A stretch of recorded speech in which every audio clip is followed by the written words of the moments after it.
Усещането, че гласа на разума не се чува, или пък, че си говоря сам, не ме напуска. Гледам какво става, гледам този абсолютно тъпанарски скандал с Меч, не че са ми симпатични, и се питам колко още може да пади рейтинга на парламента, който е някъде 15%. А мадам Киселова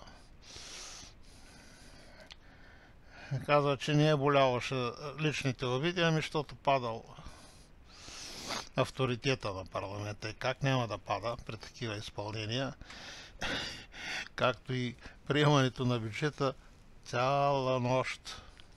Цяла нощ. Какво качество може да има при такъв темп на работата? Държавата е услуга. Държавата е услуга, която плащат всички. С данъците я ползват, най-много ползват тези, които най-малко плащат пропорционално. Натрупването на дългове се дължи именно на неплатените данъци от богатите, а не защото бедните са били много алчни. Този бюджет в този смисъл е бюджет на плутокрацията. Плутокрацията е разновидност на олигархията, най-богатите. Долу-горе същото се случва и в Америка при Тръмп. Ще платят най-ниските долни доходи и така нататък са на минус, а пък най-богатите ще са на плюс от неговите данъчни реформи. Изобщо, много пъти съм го казал, че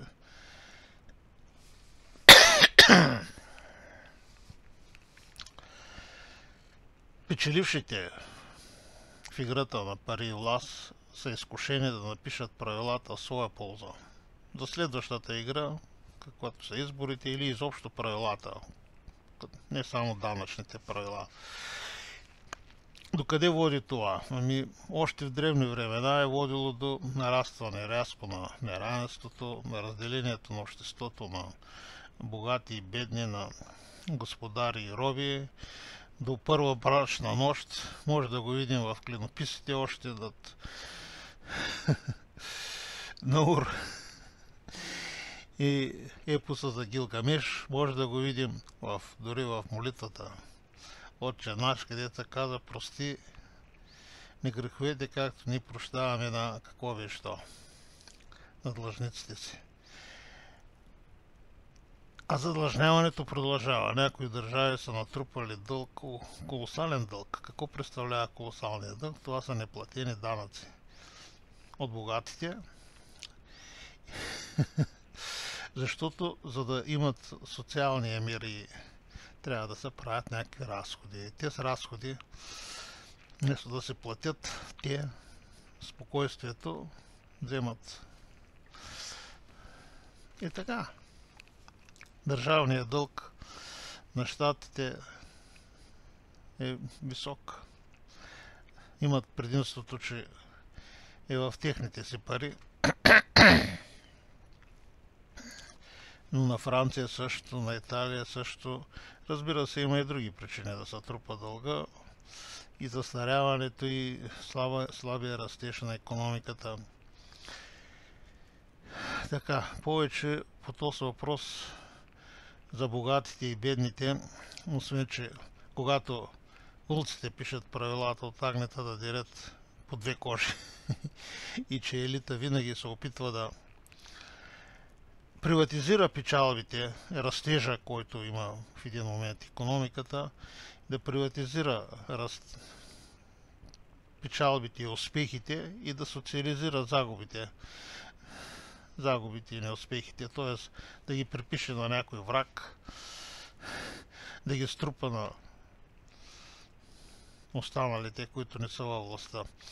Но при едно разделено общество на 0,1 или 1% богати, средни, нещо като средна класа и бедни, кой ще плати масрафа на най-богатите, които са окупирали властта, като олигархия, като плутокрация? Бедните няма как то вече няма какво да им се вземе. Остава средната класа и хората с доходи на границата. При това положение те ще платят дана. Ще платят масрафа. От 1900 някоя си година насам вече са минали, когато е Първата световна война, са минали повече от 100 години. Какви изводи може да се направим за тези време? Най-простият извод е, че не си правим изводи. Защото след Първата световна касапница, тя предимно европейска, се появяват болшевиките и вземат властта в Русия. Дига в Германия и в други страни левите също се дигат. И какво? По време на голямата депресия вече, за да не вземат комунистите, болшевиките и така нататък властта, олигархията финансира фашизма. Тогавашната олигархия, защото фашисти, национал-социалисти, които се опират на манипулират хората с патриотизъм. Хилядолетния Райх на Хитлер, който идва на власт всъщност с избори, много прилича на идеята за Велика Русия или Америка отново велика и така нататък. Общо манията за величие е, как да кажа, както и може да видите и те са шантави високи строежи, надървени джамии, надървени китари. Мания за величие на едно същество, каквото е човека, който живее 50-100 години, я не. Наистина за 100 години и повече се случи голям напредък, преди всичко в науката и технологиите, но във всичко останало хората не са напреднали много. Ако бяха достатъчно напреднали и интелигентни, просто след Първата световна война щяха да направят това, което днес е Европейския съюз. А може би поне след Втората, макар че беше разделена Европа на два лагера, поне по време на Студената война европейците можеха да направят една федерална държава, която да се решава проблемите относително самостоятелно, макар и в съюз с Америка. Те не го направиха. 2006 или коя година беше, 4-6, там някъде, айде да бутам да търся, трябваше да се приеме Европейска конституция. Да, държавите, обаче Франция и мисля, че Нидерландия на референдум отхвърлиха тая конституция и тогава се вече другия договор. Интеграцията днес към нещо като федерация или конфедерация върви, така да се каже, по втория начин. По втория начин. Какво, ако има обща армия и бюджет, пари и граници, какво е това? Но върви бавно, несигурно и се спъва от страни като Унгария, България, може би, ако наблюдавате. Така. Ако Европа беше федерална държава, ако Европа беше това, което трябва да бъде, още 2014 година щеше да реагира адекватно, когато и ако Запада беше това, което заявява като морал, щеше да реагира адекватно на интервенцията всъщност, макар под формата на аншлуса на Крим, да го наречем. Днеска берем плодовете на Шродер. Меркел, която написа книга, за да се оправдава на практика. Той и книга написа Иван Костов.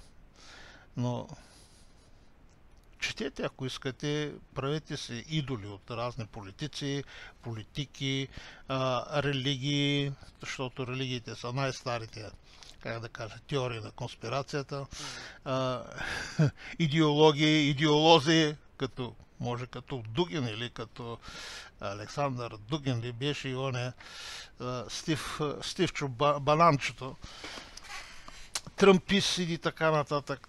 Това е тъпо. Ако сте чели Библията, там има едно много хубаво изречение, много древно.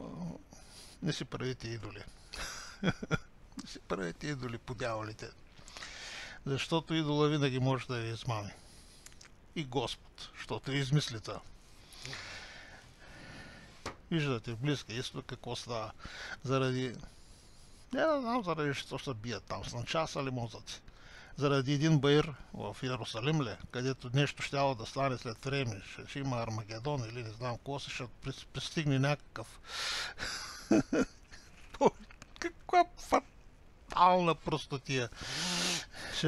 Ще дойде Месия, ислямски, еврейски, християнски. Невероятно. Невероятна простотия. Да са живи и здрави и дийците малко по-адекватни са. Поне вярат при раждането и не бързат за никъде. Тръгва индиеца да кара колата, как го разправиш? Кой го разправиш? Ще е слагал и на тухла на гъста, на първа скорост и бръмчи.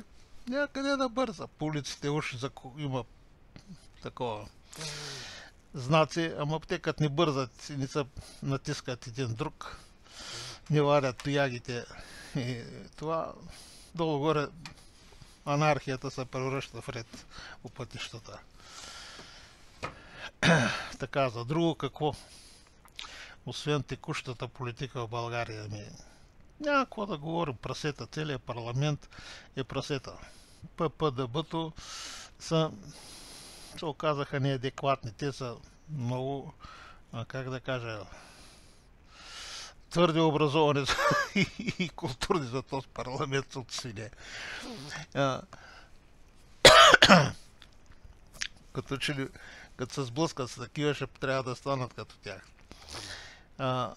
Направиха огромна грешка. Кирил Петков пита да обясни какво направили, какво що не направили с глобката и т.н. Ама в панорамата обаче реално самата сглобка беше грешка. И грешка беше и когато РБ, реформаторския блок, аз ги наричам ренегати и буклуци, подкрепиха правителството на Бойко Борисов. Номер 2. И да отбележим, че при номер 3 Бойко Борисов, то се изкара напълно мандата, въпреки протестите, нямаше никакви жълтопаветни умници и хубавци в парламента, дори не в правителството, беше подкрепен от и патриоти и идиоти. Разбира се, Бойко Борисов и ГЕРБ могат да се оправдаят, че зато и не са успели от времето до... Чакай, коя година се падат, 17-та ли там, до 21-та. Зато и време да приключим с Шенген и еврозоната. В края на краищата, как така харватите, които са приети 13-та година, за 10 години до 23-та, успяха да сколасат и с Шенген, и с еврозоната. А България, която е приета 2007 по време на тройната коалиция на мафията, и за това ще говорим защо не вкараха. И 7 до 19-та година, за 12 години, не успя. Айде да кажем, после почна ковида. Малко по-късно дойде, не е 19-та година, но почна ковида и разни проблеми. Защо не сколасаха с тая важна задача, след като влизането в Шенген и еврозоната си е част от процеса и договора. Сме се присъединили вече и трябва да действаме. Защо не успяха за 12 години, а вече от и 7 са колко? 18 години. 25-та, 26-та ще станат почти 20. Ако влезем 26-та ще е добре, ама може и да не влезем с този бюджет и с тия управляващи 20 години. Тоест 2 пъти повече време не трябваше. Защо? Ами защото влизането в еврозоната означава малко повече ред в финансите. Сега какво ще направят? Очаквам да пълнят през банката, Българската банка за развитие, да откранат още пари, през магистралите да откранат още пари и въобще да разпиляват и да хранят хората и да отидем на избори. Аз не очаквам след този скандал нищо друго, защото Киселова беше толкова трудно избрана, че ако тя подаде оставка, какво ще се случи с парламента? Не знам. Да умислят големите анализатори.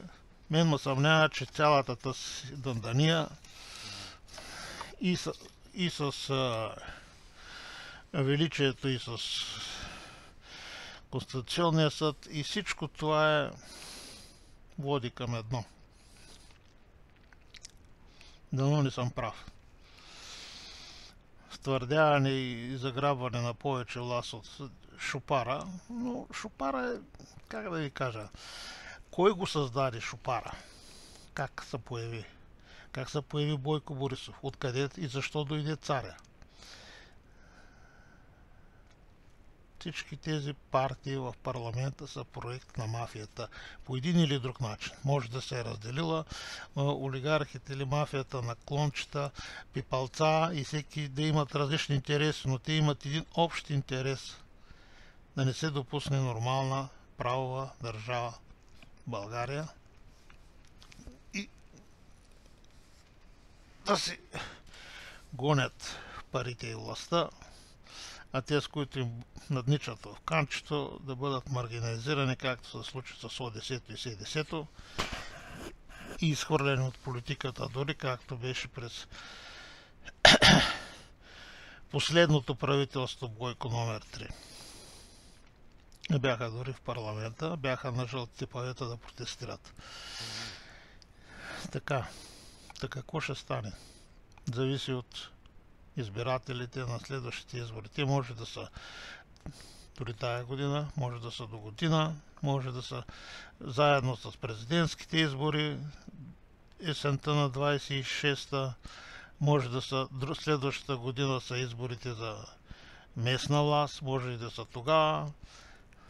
Зависи как се разберат и дали ще се разберат как да разделят пицата, т.е. как да продължат да грабят. Това е проблема. Другият проблем, който решават в момента, е как да се зареди. Те всички казват Пеевски, но как мафията? Защото има някакво нещо като мозъчен център.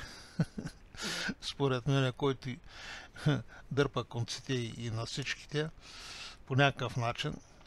Как мафията зареди с подходящи хора всичко в държавата. От регулаторите, съдебната система до различни агенции и така нататък, за да няма издънки и след това да не изпуска и местната власт. Другата задача, която имат, разбира се, текущата е да колкото може да граби и да се маргинализира истинската опозиция. Продължаваме промяната, Демократична България.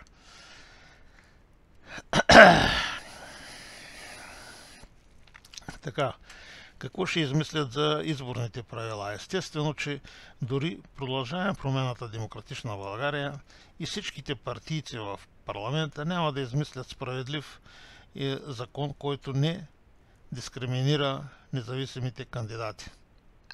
Представете си колко гласа се падат, явни гласа, защото това са подписите, при регистрацията на една партия и при регистрацията на един независим кандидат.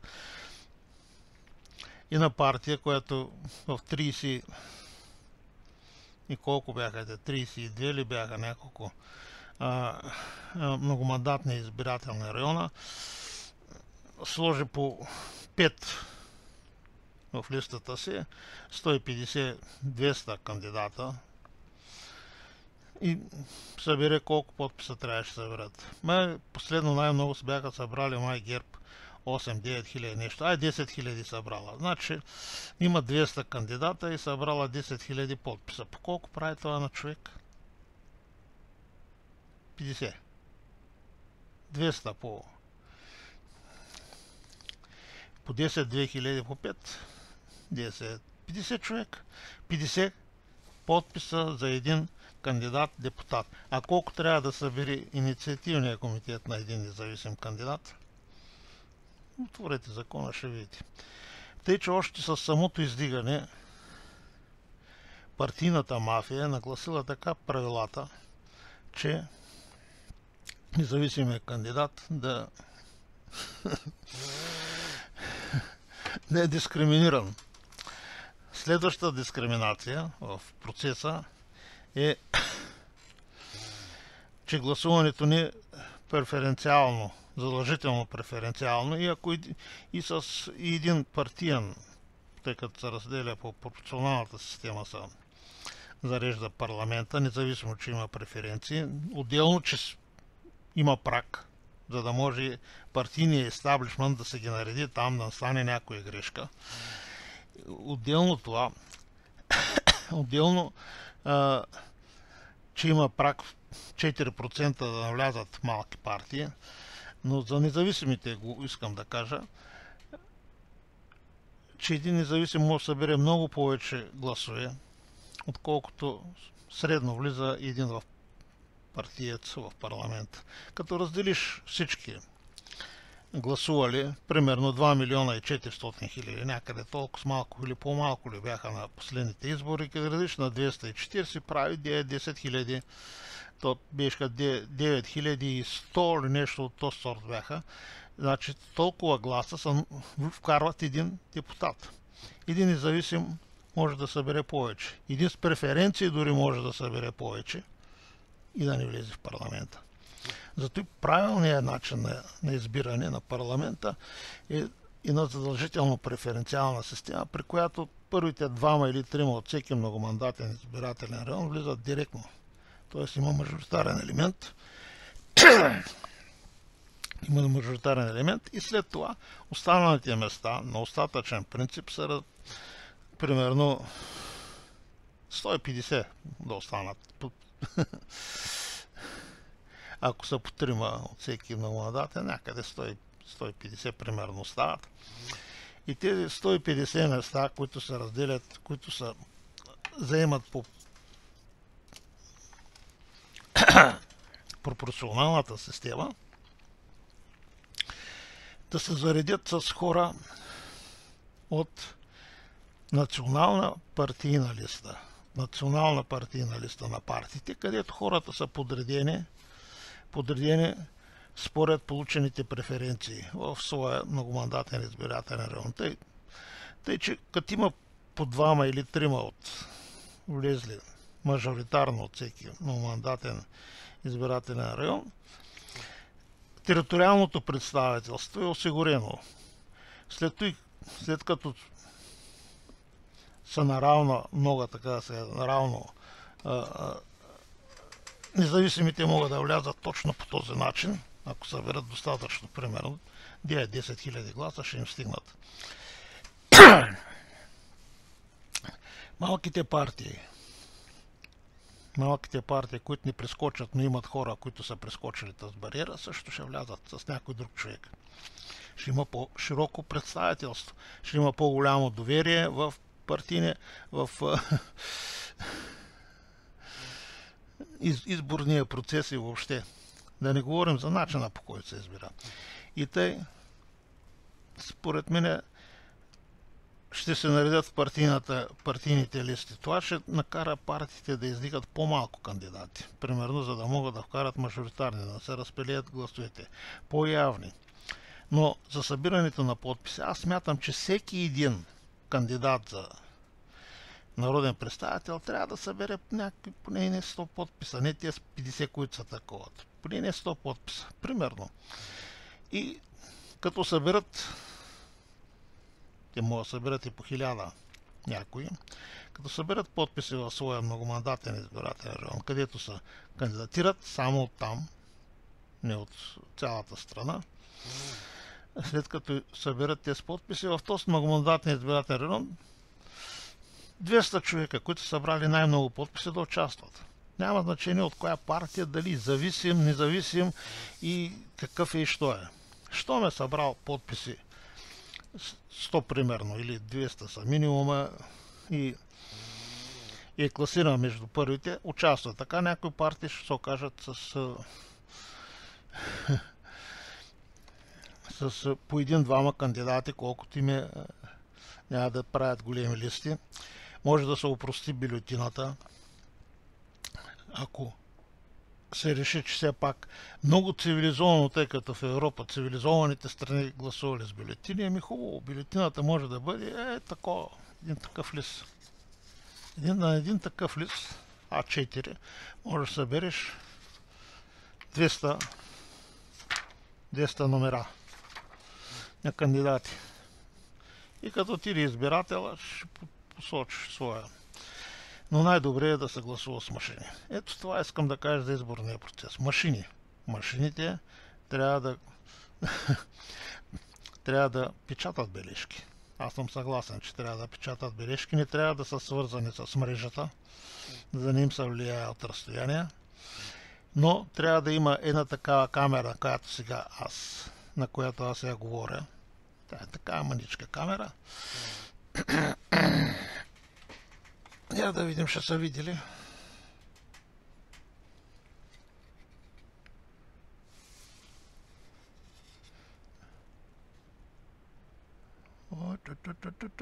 Та е играчка.